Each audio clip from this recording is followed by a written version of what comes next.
Today, I want to talk about Texas and how,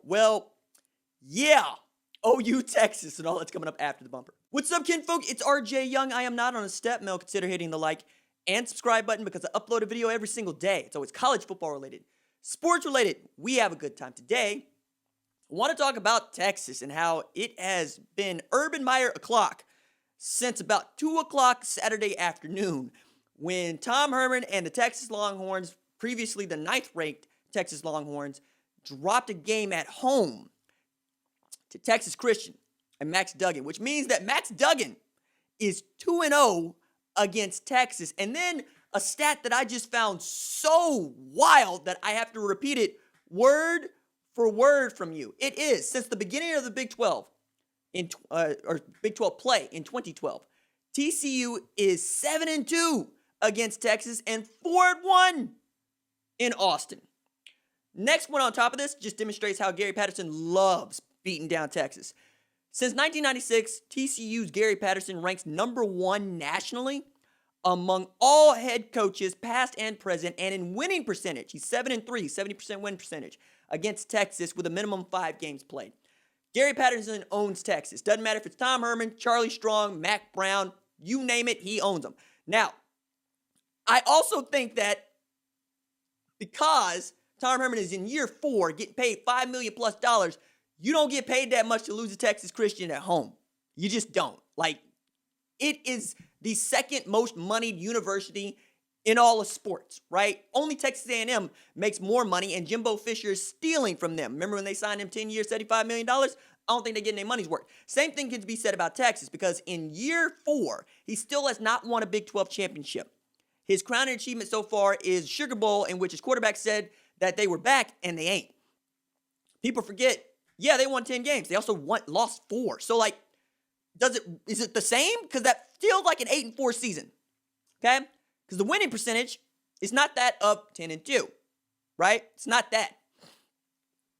Add to this, the folks at Texas have been pining so long for a head coach that will, quote-unquote, bring them back. Be truthful. What Mac Brown managed to accomplish at the University of Texas needs to be met with some sort of medallion. Just a plaque commemorating his time as that guy, because he overachieved for what Texas football had been basically since 1969. You have Darrell Royal in the 60s, juggernaut Texas football team. Also one of the last football teams to integrate, and they suffer the consequences of that. They also get the dubious honor of being the last all-white college football team to win a national championship in 69.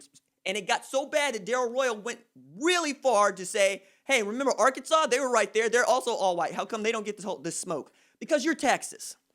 Because you are one of the largest states in the union.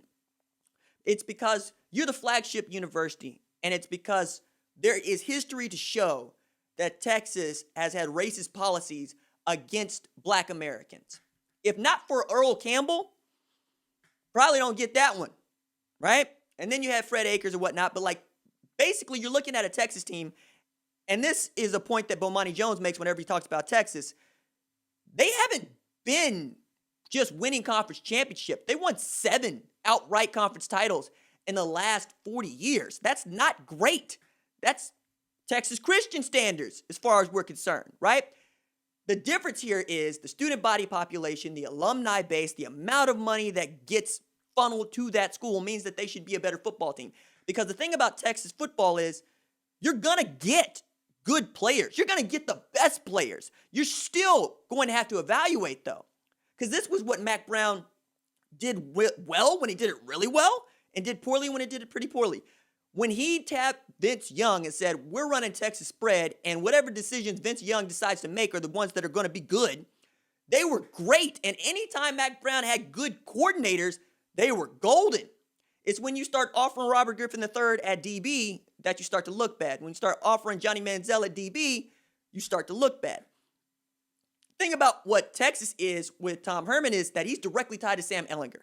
And his job has never been in doubt. And while we have Texas fans that are going, bring me Urban Meyer, bring me Joe Brady. Yes, they're saying those things. they're not saying, let me see what Casey Thompson looks like. Because everybody buys into Sam Ehlinger, the person. Everybody buys into the kind of leader and the kind of man Sam Ehlinger has turned out to be. I really enjoy him as a person. He's just not been a great quarterback, man. There's no other way to say it. I thought last year he was kind of making a turn toward being good, but that ain't what it is. He is a decent college football quarterback who is built like a halfback, built like the kind of dude that should be on the line of scrimmage or 7 yards deep. He's not accurate with the football, and if it wasn't for some big plays, they don't even keep this game close and have an opportunity to win it against Texas Christian at the end. Like, the same big play that Keontae Ingram made, right, was indicative of how the game would go for them. Also making stupid decisions, like sticking your arm out 6 feet when you're not 6 feet, getting the ball knocked away by Garrett Wallow, who, by the way, got cooked on the previous play, so that Texas Christian could wrap this up in Austin.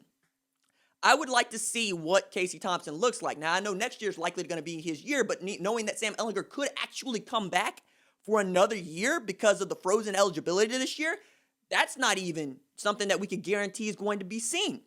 I want to see Bijan Robinson get more touches, but Roschon Johnson is the best tailback that Texas has, even as they keep running Keontae Ingram out there.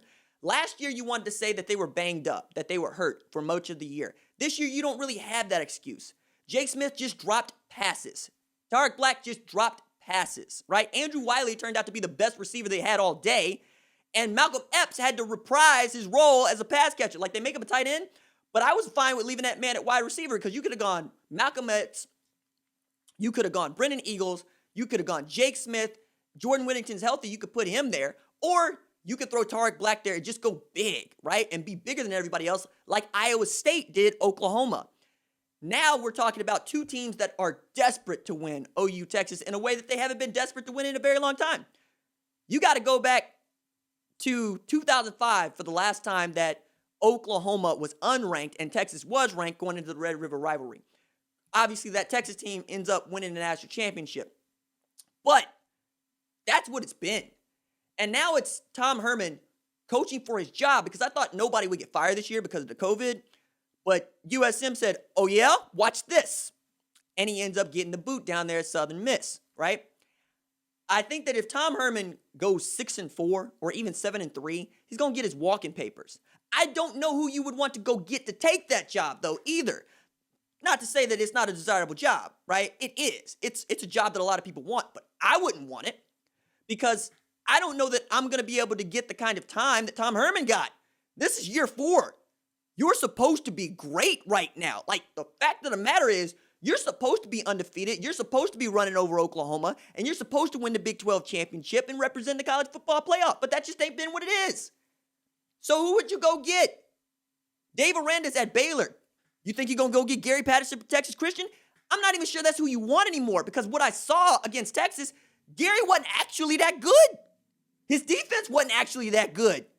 The only ways that they were able to fluster Sam Ehlinger was to drop back in zone and ask him to pick it apart. Any good quarterback's going to do that. You'll run some crossing routes at it if it's in man-to-man. You'll also run some verticals and some skinny post if you're in zone. Like, you'll run some sit-down concepts like comebacks, corner routes, hooks. Like, you can do that sort of stuff. But you got to have a quarterback to seize it and seize it quickly. Then you got to be able to run the football. And then when you decided to basically overhaul the entire staff with 2 new coordinators, and then the COVID hits where you don't get to install much of anything, the best coach on the field yesterday, or for the field yesterday, looked like Mike Yurcich, who had up some great play calls, right? Is that the guy that they would want to elevate? Maybe. Perhaps. But goodness me, man, Tom Herman needs to beat Oklahoma. Because if he doesn't beat Oklahoma, I see at least one other loss on the menu for him. Right? And you're looking at best 7-3, with that other loss being Oklahoma State or Kansas State. It's no done deal, especially after you had to go into overtime against Texas Tech. Like, as much as I want to make this a referendum on Oklahoma, it's just not going to be, because Lincoln Riley has had the kind of success in his first 3 years as head coach that Texas fans expected Tom Herman to have when they won a bidding war to keep him from LSU. Meanwhile, LSU feels like they dodged a bullet because they won the national championship last year.